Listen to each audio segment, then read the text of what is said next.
శ్రీ మధ్య ఆంజనేయ స్వామి దేవస్థానం. ఇది జంగారెడ్డిగూడెం నుంచి 5 కిలోమీటర్స్ దూరంలో గురువాయిగూడెం అనే గ్రామంలో ఈ గుడి ఉంటుంది.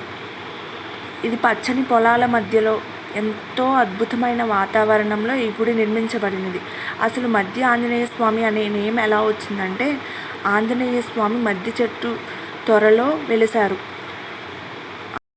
ఇక్కడ ఆంజనేయ స్వామి ఆరోగ్యాన్ని ఇచ్చే ఆంజనేయ స్వామిగా, కోరికలు తీర్చే ఆంజనేయ స్వామిగా పిలువబడతారు.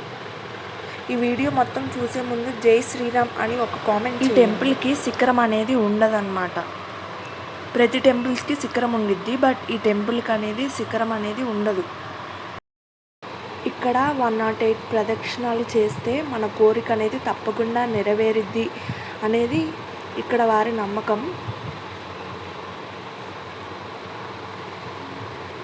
ఇక్కడ ఆంజనేయ స్వామి సింధూరపు రంగులో ఎంతో అద్భుతంగా ఉంటారు. ఇక్కడ గర్భగుడిలోకి ప్రవేశం కూడా ఉండిద్ది.